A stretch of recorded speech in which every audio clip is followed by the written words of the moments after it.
one in the front or the immemorial quest. So he is in the immemorial quest because the avatarhood, the growth of consciousness of form, that is the immemorial quest. Protagonist of the mysterious play in which the unknown pursues himself through forms.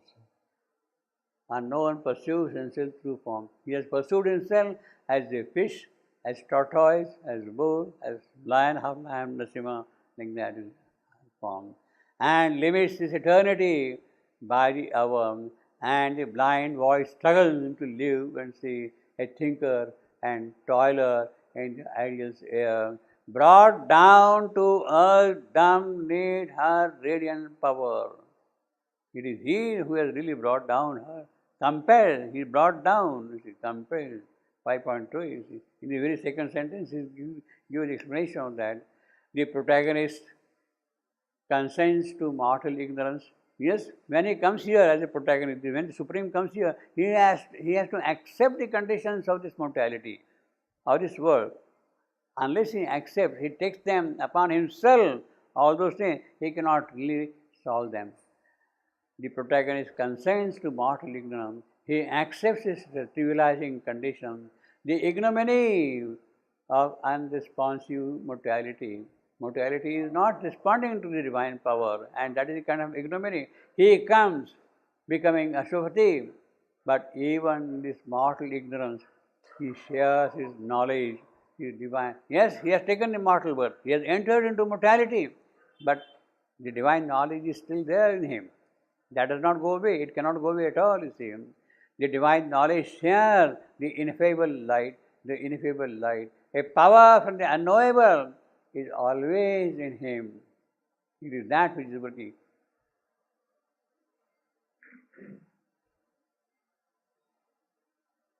A power from the unknowable is in him. Having stepped in this world of ignorance, shortly his days turn into an extended growth. So he has taken the mortal birth. Now his further evolutionary process moves forward rapidly, you see.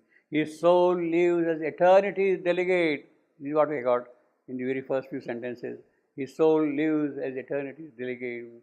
There are celestial possibilities hid deep in man. Yes, they are there. They are locked in us. In fact, we are very rich people, but we are not aware of our richness.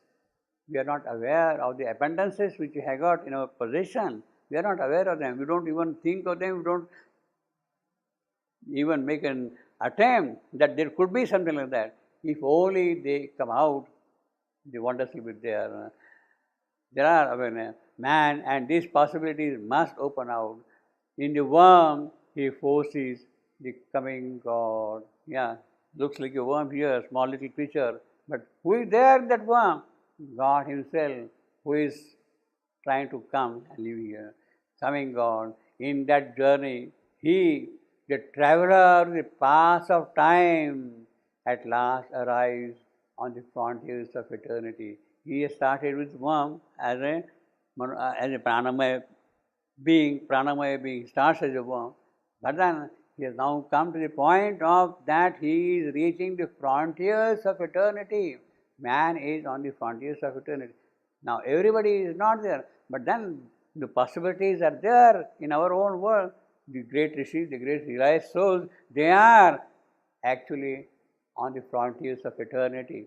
Those who have attained great spiritual heights, great realizations, they are part of our own thing. So those possibilities are present there. And therefore man has really arrived on the frontiers of eternity, you see. The great rishis, they talk with gods as if they are their friends, and they converse with them, they compel them, they converse and all the things.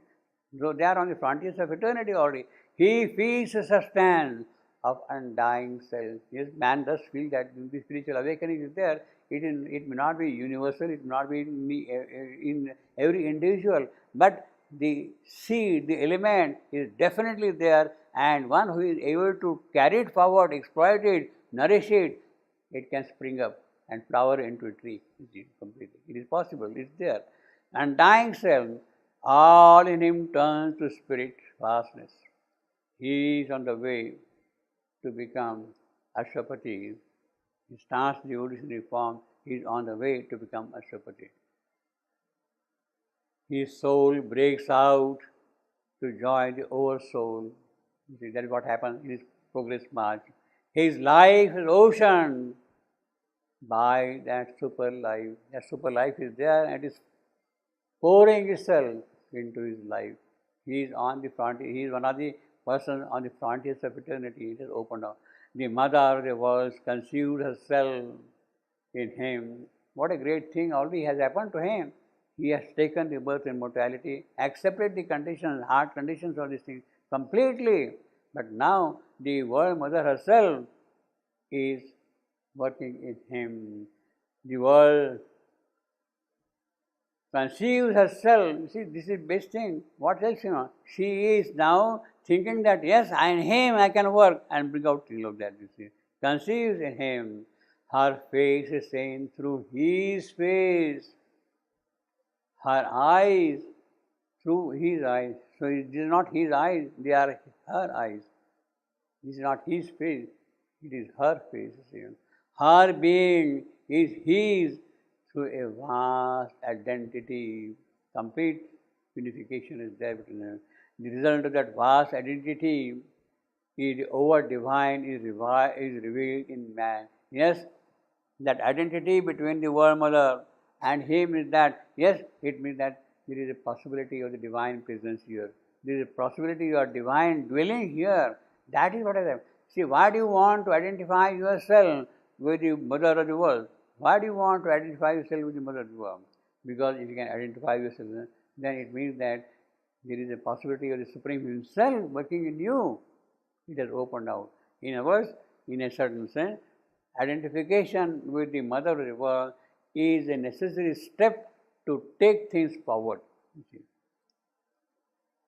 The result of that vast identity with over divine is revealed in him.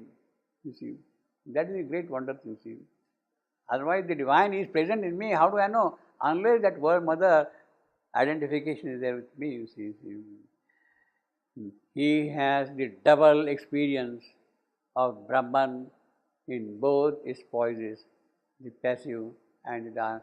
Means with this identification, with this experience, her face is seen through his face, his eyes through his eyes, her being is through his vast identity. With this experience alone, these two experiences possible. Without that, you cannot get these two experiences at all, is it? If you don't identify yourself with the Divine Mother, the world, Mother of the worlds, you don't identify yourself with her, and yet pursue your spiritual sadhana, it is possible that you might reach the passive Brahman. You might reach the passive Brahman, or you might reach the active Brahman. It is possible. But with the identification with the world's mother, you have simultaneously the experience of the passive and the aspect and the passive and the dynamic aspect of the Brahman. In other words, Shivandu's double experience of the passive and dynamic Brahman comes only because he has identified himself completely with the Mother of the world. Mother of the world. Without that, this cannot happen, you see. In fact, her face is seen through his face. Yes, that is the identification. The passive Brahman. Her eyes through his eyes. Her being is through his vast identity. That is the aspect. Only when that identity is there, vast identity is there, you can have the experience of the passive and the active Brahman. A static oneness and dynamic power, that is the same. Static oneness, the passive Brahman, silent mind in a way, and dynamic power, the active Brahman, descended in him with that identification of the world's mother. Then those tongues are descending in him. He is not striving to reach them. He is not striving to reach them. They descend in him. So, in other words, she happens to experience of the passive Brahman and the active Brahman is an act of this double descent. He is not struggling and trying to pull them down in him. He has opened himself to the mother of the world, and that is enough. With that, they descend sort of automatically in him, you see. He does not ask the mother of the world to give me those things and that thing. It's not necessary. It happens then, sort of automatically. A static oneness and dynamic power descend in him, the integral Godhead seal. Integral Godhead seal. Both the aspects of passive and active Brahman, pervasiveness, vastness, or truth, is the Godhead seal. It cannot be only static Brahman. It cannot be only dynamic Brahman. Both are required for the integrality of this creation to move forward to house the divine in it. If the divine is to be housed in it, then this integrality is required, you see. And that is coming to him because he has identified himself with the mother of the world, you see. Already a great achievement as an individual. A static oneness and dynamic power. See, he says descended in him. He doesn't say attained. A static oneness and dynamic power were attained by him. It's not that. They descended in him. See. The integral Godhead's sign, seal, his soul and body take this splendid stamp. Stamp of what? Of the integrality. Of that integrality. This is very, very autobiographical, as I've been telling you all along, you see. This whole description is extremely autobiographical. Vis-a-vis the poet of Savitri, autobiographical vis-a-vis the poet of Savitri, that is Sri Aurobindo. After attending the epochal Surat Congress in the last week of December 1907, he stayed for a few days in Baroda, where a meeting was arranged between him and Lele, the yogi. A meeting was arranged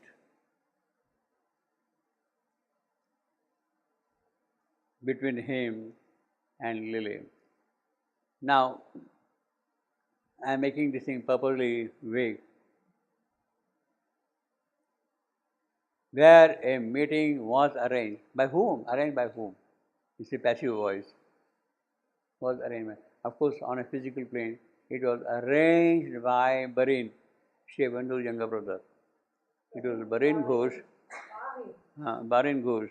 It was Barin Ghosh who went to meet Lele, and Lele then came to Baroda along with Barit, and then Barin and Sri Aurobindo stayed in one room for 3 days, completely locked from the world, and then he had that first experience of it. So it was arranged on a physical plane, it was arranged by Barin for Lele to meet Sri Aurobindo, but it is on the occult plane arranged elsewhere already. They are instruments only, you see. They are instruments only, you see. So in that sense, Sri Aurobindo has, on a physical plane, Sri Aurobindo owes a kind of a debt to Barin, that it is he who was instrumental in working out physically these things, you see. It was Lele who was physically responsible to give him that experience, you see. So there is a kind of a debt on Sri Aurobindo's part to pay to them, you see.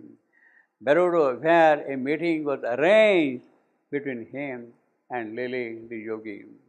They remained completely isolated for 3 days. There, around 1st January 1908. You see, the conference was in December 1907. I think it was around 26th or 27th December 1907. After the conference was over, Sri Aurobindo came to Pondicherry, it's not to Baroda, and then Barin arranged for the meeting. So it was around 1st January 1908 that the meeting between between Lele and Sri Aurobindo took place in Baroda. He had the experience and realization of what he called his silent mind. Lele told him, you see that the thoughts are coming from outside, stop them, your mind becomes silent. That is all. And Sri Aurobindo says that I got the full experience of that within 3 days. In fact, later on he says, not even 3 days, on the very first day itself I got that experience. The thoughts are really coming here and I could stop them. I was not allowing them to enter in at all, you see. he had the experience of realization of what he called silent mind, leading to passive Brahman. But due to his political activities, at that time Shivananda was in political activities,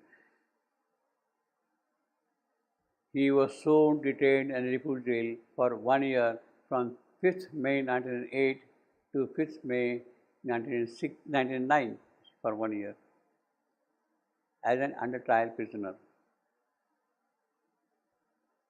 Within months after getting incarcerated in the jail, within months. So this was in May, within months. So maybe around July, August or something like that, you see, around. So I will say roughly August 1908, within months, he had in jail the experience of dynamic Brahman. The second half, the static oneness with Lily, dynamic power in the jail. You see. In one sentence, in half a sentence, he has disposed of everything. Completely, see. Within months, he had in jail the experience of dynamic Brahman, the entire creation as an expression of Godhead. Yes, after all this creation is his creation, you see. That is experience. All Vasudeva Maya, full of Vasudeva. In the prisoners, I see Vasudeva. In the judge, I see Vasudeva. In the witnesses, I see Vasudeva. In the courtroom, I see Vasudeva, Vasudeva, Vasudeva. That is the experience he is describing himself. Vasudeva Mayam. This must have been sometime in August of the same year. These two realizations of static oneness and dynamic power were the integral Godhead's seals. The Divine Mother put on his soul and body. With it had begun the yogic journey of Sri Aurobindo. At last, he reached a joint point. At last, he is reached a giant point, and he escapes into living light of supernature.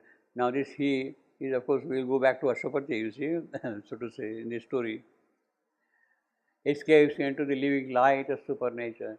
He becomes the son of force, the divine fire, the Vedic Agni, Sahasrasputra. The Vedic Agni is described as Sahasrasputra, the son of fire, son of force, Sahasrasputra. He is already on the way to be Ashwapati, the son of strength. That is how the Divine Mother addresses him to Ashwapati. O son of strength, I heard the cry. Son of force, the Lord of life. That is how he becomes now the Lord, the master of the life forces completely. He becomes life, Ashwa, Lord, Pati. He becomes Ashwapati at that point, when he has got the complete mastery.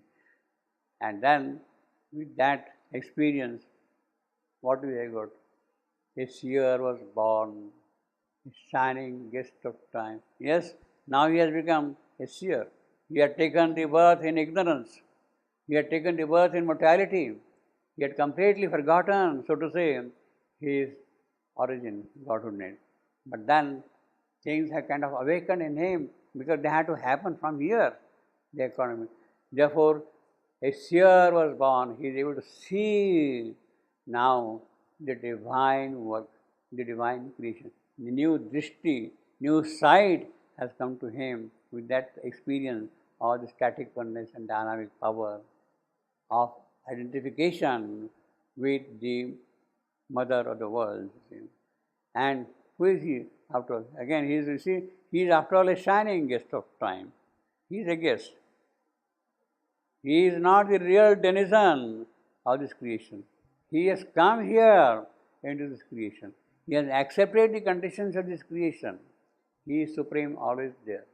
Therefore, here he is a guest, a shining. Obviously, has become a shining guest now, you see.